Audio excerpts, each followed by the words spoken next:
Assalamualaikum dan salam sejahtera. Saya Najib Arif dan ini Agenda Awani. Apabila kita bercakap soal wakaf sebagai contoh, kita akan terfikir dan juga teringat tentang wakaf soal membina masjid, tanah untuk wakaf rumah dan juga anak yatim, wakaf kenderaan untuk pusat tahfiz dan sebagainya. Di Malaysia sahaja, aset ataupun nilai aset untuk wakaf ini adalah dianggarkan bernilai 1.3 trilion ringgit dan juga kira-kira 30,000 hektar tanah wakaf di seluruh negara. Daripada jumlah itu, hanya 13% tanah wakaf saja yang baru dimajukan, bermakna potensi itu lebih luas.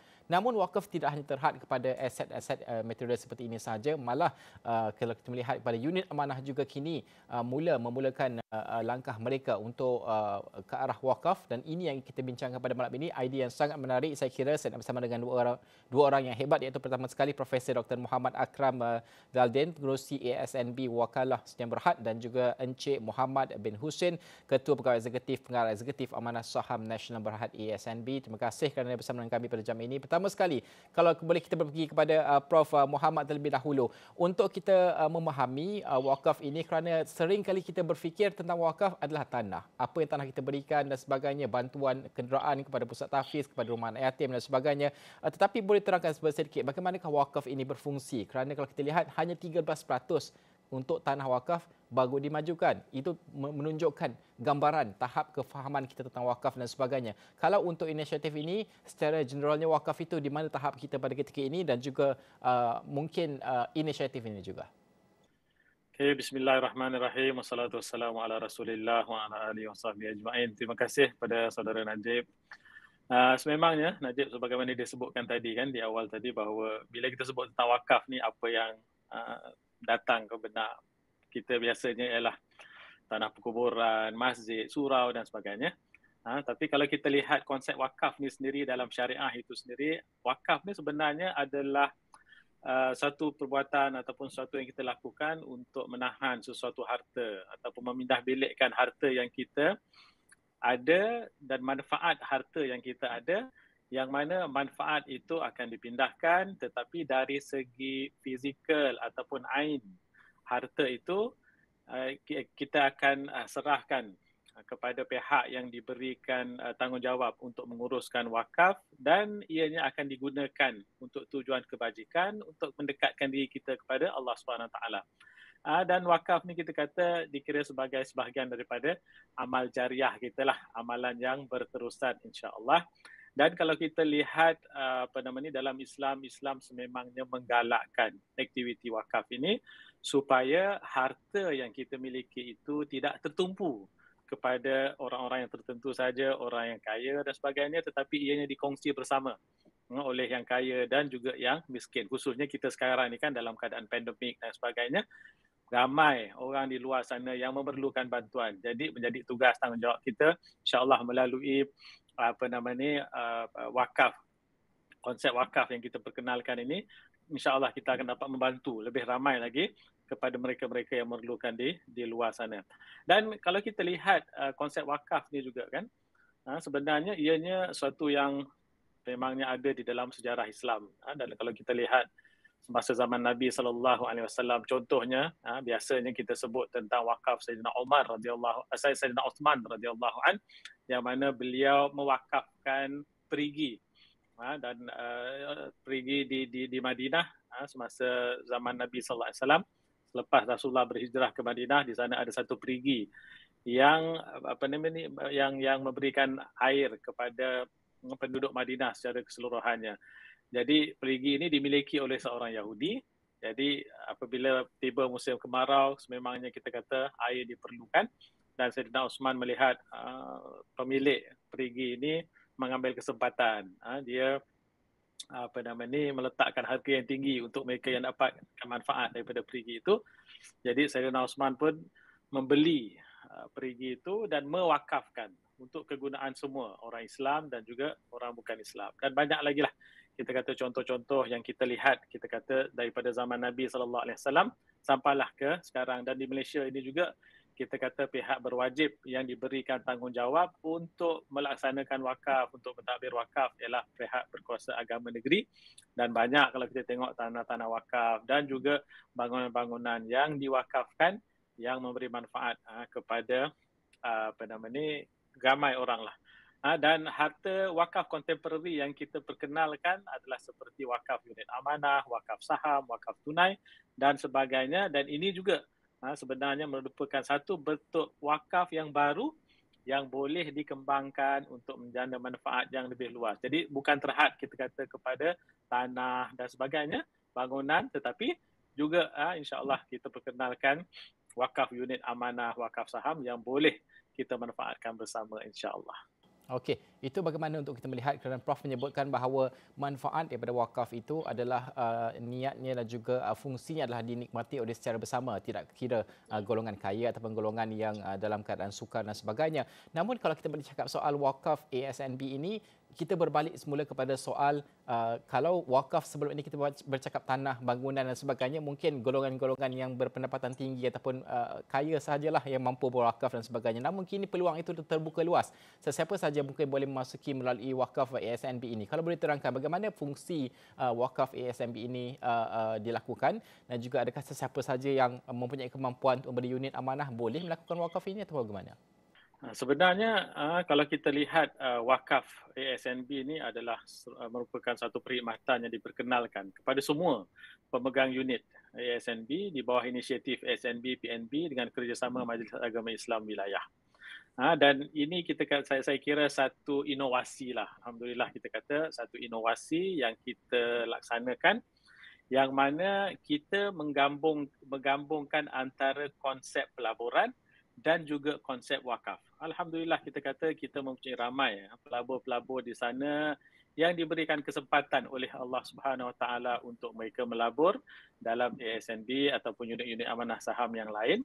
Kita kata jadi mereka boleh menggunakan sebahagian daripada unit amanah yang ada pada mereka untuk mereka laburkan. Kita kata bentuk unit amanah yang wakaf yang akan bersikap kekal. Dan kita di Wakalah kita mengambil pendekatan untuk pelabur boleh mewakafkan unit amanah mereka dan pelaburan itu adalah bersifat pelaburan yang kekal lah. Maknanya tu apabila dia pindah milikkan unit amanah itu, maka ianya akan ditadbir oleh kami dan kita kata pelaburan ini dalam wakaf ini adalah bersifat kekal. Maknanya tu bila dah labur tu tak boleh nak tarik balik lah kan. Dan tabung ini insya-Allah akan dijaga oleh pemegang amanah iaitu Majlis Agama Islam Wilayah Persekutuan dan juga pihak kami dan kita akan gunakan pulangan daripada pelaburan itu untuk kita salurkan dalam projek-projek kebajikan untuk kebajikan ummah secara keseluruhannya insya-Allah. Dan para pemegang unit boleh berwakaf sebenarnya secara online di portal dan aplikasi My ASNB serta di cawangan ASNB di seluruh negara. Okey, saya nak beralih kepada Encik Muhammad Husin. Kalau kita melihat kepada konsep menggabungkan pelaburan juga wakaf ini untuk orang ramai memahami, kerana ini mungkin baharulah untuk orang ramai dan sebagainya untuk mereka memahami bahawa kini mereka berpeluang untuk melabur dan juga beramal pada masa yang sama untuk memahami konsep kedua ini digabungkan. Kalau boleh diterangkan mungkin. Okey, terima kasih Najib. Wakaf SNB, walaupun dia adalah jenis wakaf yang dia sebenarnya ialah satu cara kita mewakaf. Dia bukan dia sejenis wakaf. Mungkin ada orang ramai yang feedback yang saya terima, mereka sedikit confused, adakah kita melancarkan satu jenis unit amanah wakaf? Tidak, sebenarnya satu cara bagaimana kita mewakaf dengan menggunakan unit amanah. Sebagai contoh, apabila seseorang itu mempunyai 100,000, ya, dan dia ingin mewakafkan 10,000 daripada unit amanah dia. Jadi unit amanah yang 10,000 itu akan dipindahkan kepada Majlis Agama Islam Wilayah Persekutuan sebagai trustee untuk wakaf dan daripada situ selepas ASNB declare income distribution ataupun dividen itulah yang akan digunakan untuk disalurkan kepada projek-projek yang telah diterangkan oleh Prof Akram tadi. Jadi bezanya kita, mungkin ada juga seseorang pernah mendengar sesuatu badan telah membuat suatu unit amanah wakaf. Tetapi kitanya tidak, dia bukan unit amanah baru, ialah satu cara di mana mereka boleh mewakafkan unit amanah ini, dan unit amanah ini akan sebahagian yang telah diwakafkan itu akan dipegang oleh Majlis Agama Islam. Sebab ASNB dan PMB memperkenalkan wakaf ini ialah apabila kami terima beberapa persoalan ataupun beberapa cadangan dahulu mengatakan mereka terpaksa cairkan unit amanah ini kerana mereka bercadang untuk membuat wakaf dengan menjual balik unit amanah dan hasil daripada unit amanah itu dan diwakafkan untuk projek-projek wakaf. Jadi salah satu daripada cara kami ialah tidak perlu mereka mencairkan ataupun menjual balik unit amanah dengan hanya mengisi borang mengatakan kami bersedia untuk mewakafkan sebahagian daripada unit amanah ASNB ini untuk wakaf. Dan begitu mudah. Tidak perlu keluar masukkan duit dalam bank, keluarkan balik duit dalam bank dan pergi mewakafkan. Jadi adalah satu pendekatan di mana pihak ASNB dan PNB memperkenalkan ASNB wakaf supaya mudah bagi orang wakafkan unit amanah sedia ada. Walau bagaimana pula seseorang yang tidak pernah ada unit amanah dan dia ingin mewakafkan pun boleh. Katakan dia ingin mewakafkan 10,000. Jadi dia membeli unit amanah ASNB berjumlah 10,000 dan unit amanah ini akan dipegang oleh pemegang amanah yang di sini ialah Majlis Agama Islam Wilayah Persekutuan. Itu adalah apa dipanggil konsep wakaf ASNB. Ya. Bagaimana untuk kita melihat kerana ini kerana kita ada banyak produk pengurusan kewangan Islam ini, bagaimana untuk kita melihat bahawa wakaf ASNB ini menjadi mungkin salah satu pelengkap kepada pengurusan ataupun perancangan kewangan Islam tersebut untuk orang ramai memahami bahawa macam Encik Muhammad tadi sebutkanlah bahawa sebelum ini terpaksa cairkan unit mereka untuk melabur ataupun membeli membeli wakaf, membuat wakaf dan sebagainya, namun kini lebih mudah. Kata kuncinya memudahkan orang tersebut. Bagaimana ini komplimen kepada segala kewangan ataupun perancangan kewangan Islam di Malaysia yang kita tawarkan? Satu soalan yang memang saya jangkakan daripada Cik Najib tadi, sebagai salah satu penawar kepada apa dipanggil perancangan kewangan. So jadi ASNB dan PNB menawarkan sudah pun menawarkan hibah amanah sebagai satu cara bagi kita merancang estate planning ataupun pewarisan, dan kali ini kami menawarkan pula hibah amanah wakaf. So jadi wakaf ini memberikan peluang bagi sesiapa yang mempunyai pelaburan di dalam ASNB untuk memberikan unit amanah ini di dalam wakaf ASNB, dan dia merupakan salah satu daripada cara kami memberikan produk-produk perancangan kewangan yang berteraskan kepada estate planning ataupun pewarisan. Memang betul, dan mungkin kita akan memperkenalkan lagi apa lagi produk baru yang mungkin bertepatan dengan perancangan pewarisan ataupun estate planning. Najib.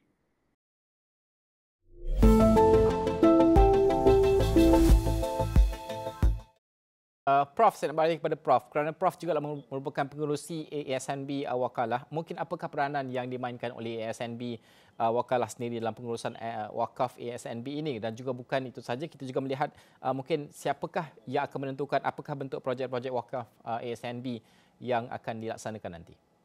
Okey, terima kasih. Sebenarnya alhamdulillah kita kata ASNB Wakalah pada 22 September yang lalu kita telah menandatangani dan menerima pelantikan sebagai mutawali bersama Majlis Agama Islam Wilayah Persekutuan melalui anek syarikat kami lah, iaitu ASNB Wakalah, yang ditubuhkan pada 25 Januari 2021, dan saya kira ini satu pengiktirafan dan kami ingin mengucapkan banyak terima kasihlah kepada Majlis Agama Islam Wilayah kerana memberikan pengiktirafan dan juga memberikan amanah kepada kami untuk menguruskan wakaf. Jadi sebagaimana kita tahu bahawa untuk kita menguruskan wakaf, maka kita memerlukan pengiktirafan ataupun sijil mutawali daripada pihak berkuasa agama negeri, dan mutawali ini adalah mereka yang dipertanggungjawabkan untuk menguruskan harta wakaf itu.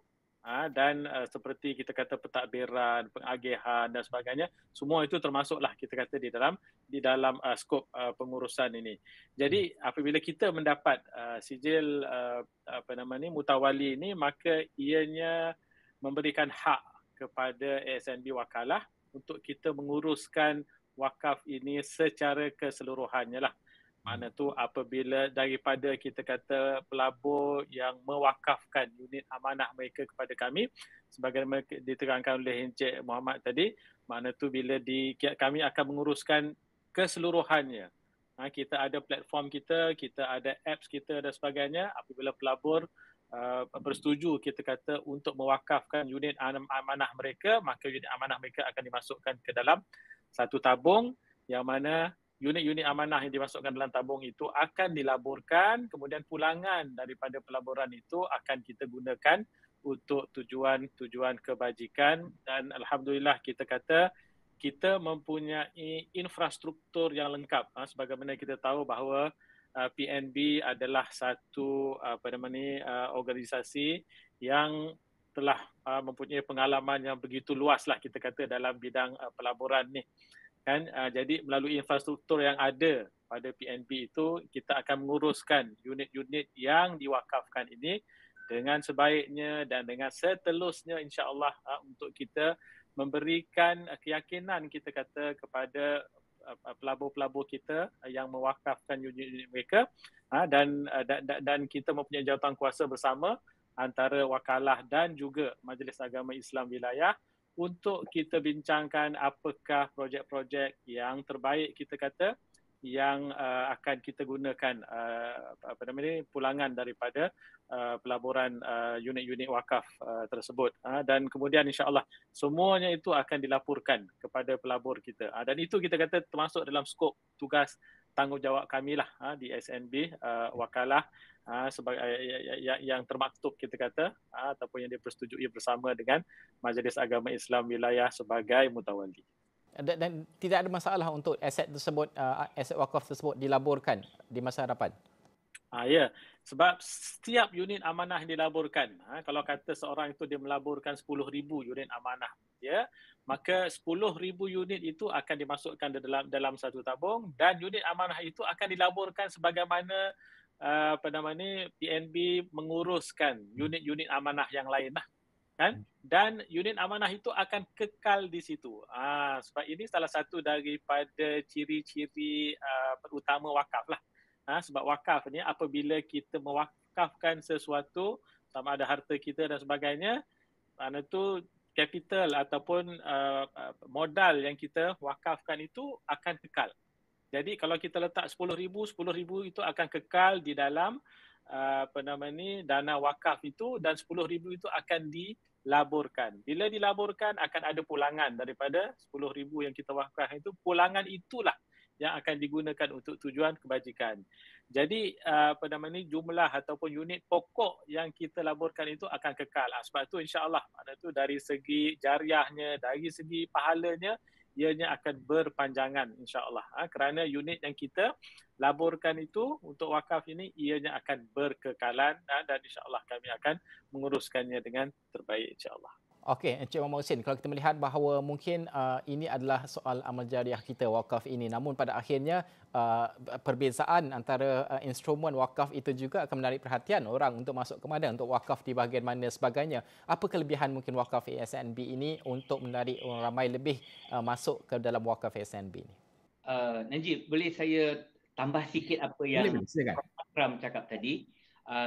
Mungkin kalau lebih jelas lagi, boleh saya terangkan bahawa kalau 10,000 yang telah diwakafkan tu, 10,000 itu juga akan tinggal dalam portfolio PNB yang menguruskan, ya. Bukannya kita laburkan balik ke tempat lain, tidak. Macam Prof mention tadi, 10,000 itu akan dikekalkan dan dia akan diuruskan oleh PNB, iaitu pengurus. Untuk melabur sebagai pengurus pelaburan dan di bawah kawal selia SC, kita dia ada kawal selia yang begitu ketat, ya. Jadi bagi mereka yang melaburkan ataupun mewakafkan unit amanah mereka, jangan bimbang sebab kawal selia yang dikenakan ke atas pelaburan PNB sama juga kawal selia digunakan untuk pelaburan yang telah diwakafkan, ya, oleh pewakif kepada PNB.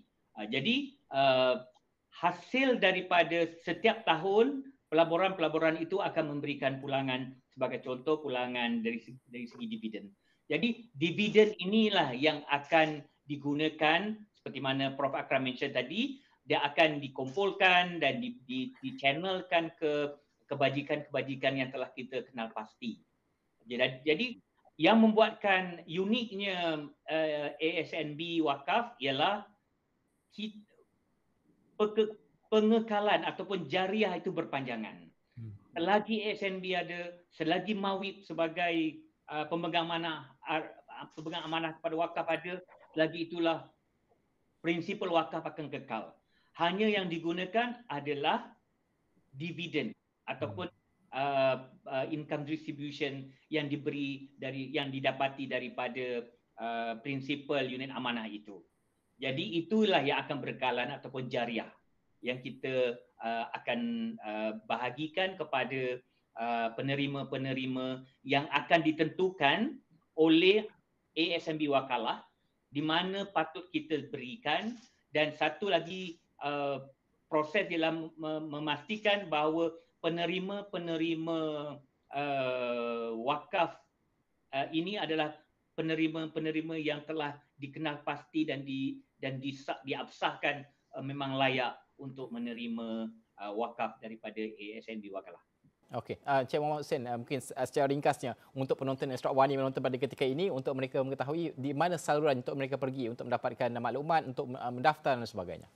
Seperti yang saya cakap tadi, sama ada boleh pergi ke majlis, boleh pergi ke pejabat-pejabat ASNB, ataupun bagi mereka yang telah pun mempunyai My SNB, online pun boleh.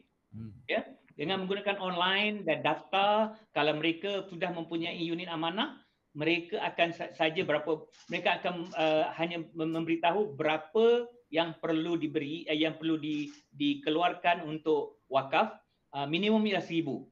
Jadi, tapi yang paling penting sekali, kita pastikan bahawa apakah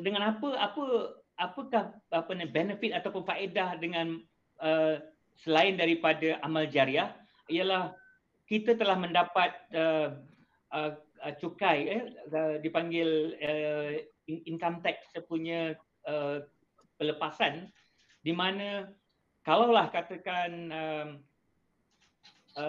jumlah income tax yang kena, katakanlah seseorang itu sedang bekerja dan mempunyai pendapatan dan dia mempunyai income tax sebanyak 50,000, ya. Jadi dari pelepasan yang telah diterima yang dibenarkan oleh Kementerian Keuangan, iaitu maksimum 10% daripada 50,000. Maksudnya kalau 5,000 tu unit amanah yang kita buat kepada ASNB, so 5,000 tu akan ditolak daripada jumlah 50,000. Maksudnya sekarang 45,000 sahaja selepas ditolak 5,000, iaitu pelepasan yang dibenarkan yang bertotal 10% daripada jumlah yang boleh dicukaikan. Mereka yang faham tu mungkin dia faham, tapi apa yang saya terangkan sini ialah wakaf ASNB boleh juga digunakan sebagai satu faedah pelepasan cukai. Okey. Yang Itu saya nak antara daya menarik lah saya kira dalam kita beramal jariah ini ada peluang yang dibukakan, peluang baru dan sebagainya. Itu sangat menarik saya kira kalau untuk maklumat lanjut anda boleh pergi ke cawangan-cawangan berdekatan untuk ASNB untuk mendaftar dan sebagainya.